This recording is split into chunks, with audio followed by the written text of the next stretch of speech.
नमस्कार मंडळी, कुकू बेक्समध्ये तुम्हा सर्वांचं पुन्हा एकदा मनापासून स्वागत। तर आज मला 2 किलोच्या पायनॅपल फ्लेवरची डॉल केकची ऑर्डर आलेली आहे, पण कस्टमरला तोच रेग्युलर डॉल केक नको होता।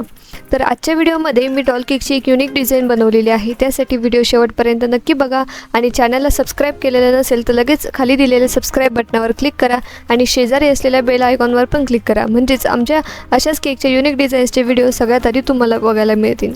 तर इथं मी बॉटम लेअरसाठी 1.5 किलोचा बेस बेक करून घेतला होता 8 इंचच्या राऊंड टिनमध्ये आणि टॉप लेअरसाठी अर्धा किलोचा बेस 5 इंचच्या राऊंड टिनमध्ये मी बेक करून घेतलेला होता।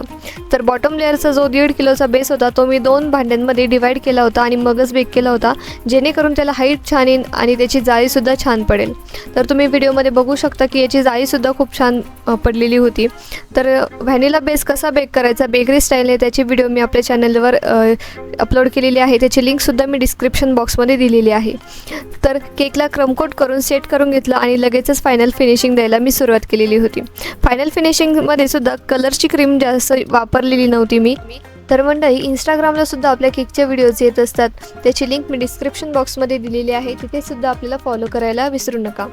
तर इथं मी केकला फायनल आयसिंग करून घेतलेली आहे। आता आपण केकला एक नवीन टेक्निकने इफेक्ट देणार आहोत, तो आहे शेडिंग इफेक्ट। तर त्यासाठी पायलेट नाईफच्या बॅक साईडला मी 2 ड्रॉप पिंक जेल कलरचे ॲड केलेले आहेत आणि व्हिडिओत दाखवल्याप्रमाणे आपल्याला हे केकवर अप्लाय करायचे आहे आणि स्क्रॅपरने हलक्या हाताने याला फिनिशिंग देऊन घ्यायची आहे। तुम्ही व्हिडिओमध्ये बघू शकता की आपल्याला जास्त कलरची क्रीमसुद्धा नाही करावी लागली आणि केकला लुकसुद्धा छान आला। आता हे करताना फक्त एक लक्षात ठेवायचं की पिंक, ब्ल्यू आणि पर्पल हे 3 जेल कलर जे आहेत ते थोडेसे कडू लागतात, त्याचा यूज आपल्याला कधी पण कोणत्याही केकला कमीच करायचा आहे।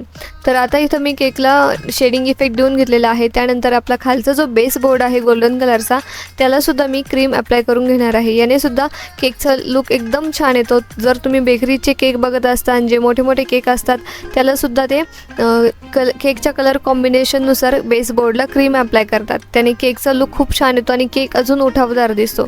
तुम्ही व्हिडिओमध्ये बघू शकता की आपला केकसुद्धा खूप छान दिसतो आहे। तर इथं आपला बॉटम लेअर रेडी आहे। आता आपण टॉप लेअरला आयसिंग करून घेणार आहोत। टॉप लेअरला सुद्धा मी सेम पद्धतीने शेडिंग इफेक्ट देणार आहे, फक्त याला मी थोडासा लाईट पिंक कलरचा शेडिंग इफेक्ट देणार आहे। त्यासाठी मी थोडेसे म्हणजे 1 चमचाभर क्रीममध्ये थोडासा जेल कलर ॲड करून मिक्स करून घेतला होता आणि त्याने मी याला शेडिंग इफेक्ट देऊन घेतलेला आहे। आता हे करत असताना आपण जेव्हा केकवर कलरची क्रीम किंवा जेल कलर अप्लाय करतो तेव्हा आपल्याला एकदम हलक्या हाताने याला आयसिंग करून घ्यायचं आहे, फायनल फिनिशिंग देऊन घ्यायची आहे, जेणेकरून आपला जो शेडिंग इफेक्ट आहे तो आपल्याला लगेच दिसून येईल। तर तुम्ही इथं बघू शकता की आपला टॉप लेअरसुद्धा रेडी आहे। आता मी या दोघांना व्यवस्थित सेट करून घेतलं होतं आणि आता सगळ्यात घाबरणारा मोमेंट जो प्रत्येक होम बेकरला फेस करावा लागतो तो म्हणजे स्टॅकिंग।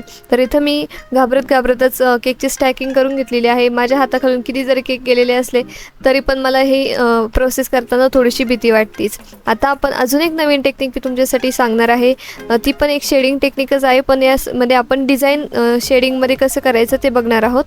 तर इथं मी पायपिंग बॅगच्या एका साईडला 1 ड्रॉप जेल कलर ॲड केलेला आहे आणि व्हाईट क्रीम मी पायपिंग बॅगमध्ये ॲड केलेली आहे।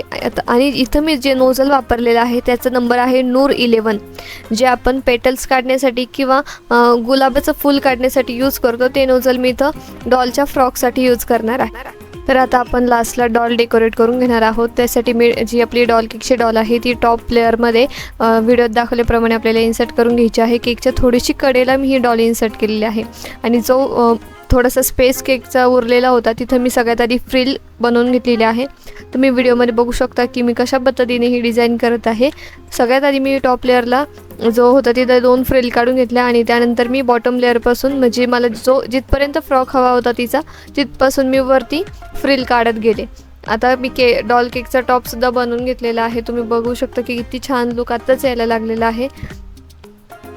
तर या केकसाठी आपण किती चार्जेस घेऊ शकतो ते आता मी तुम्हाला सांगते। टोटल हा 2 किलोचा डॉल केक होता, तर यावर थोडेसे फ्लक्स बॉलसुद्धा होते, त्याचेसुद्धा चार्जेस मी यामध्येच ॲड केलेले होते। आता बरेच जण मला विचारतात की हे फ्लक्स बॉल आपल्याला रिटर्न घ्यायचे असतात की त्याचे कसे चार्जेस ॲड करायचे, तर ते तुम्हाला सांगते। टोटल आपल्या केकचं वेट प्लस तुम्ही त्यात काय कस्टमायझेशन केलं आहे आणि किती आर्टिफिशियल गोष्टी त्यात ॲड केलेल्या आहेत त्याची कॉस्ट तुम्हाला यामध्ये ॲड करायची आहे। आणि तर या केकसाठी तुम्ही टोटल 1400 ते 1500 रुपये चार्ज करू शकता। लास्टला मी काही स्प्रिंकल्स ॲड केले आणि सिल्वर स्प्रे यावर स्प्रे केला, त्यानंतर शेवटी केक डिलिव्हर करताना मी एक फिदर ॲड केलं होतं. तर हा होता आजचा केक. कसा वाटला कमेंटमध्ये नक्की सांगा. व्हिडिओ आवडला असेल तर लाईक करा, शेअर करा आणि चॅनलला सबस्क्राईब करायला विसरू नका. भेटूया पुढच्या व्हिडिओमध्ये.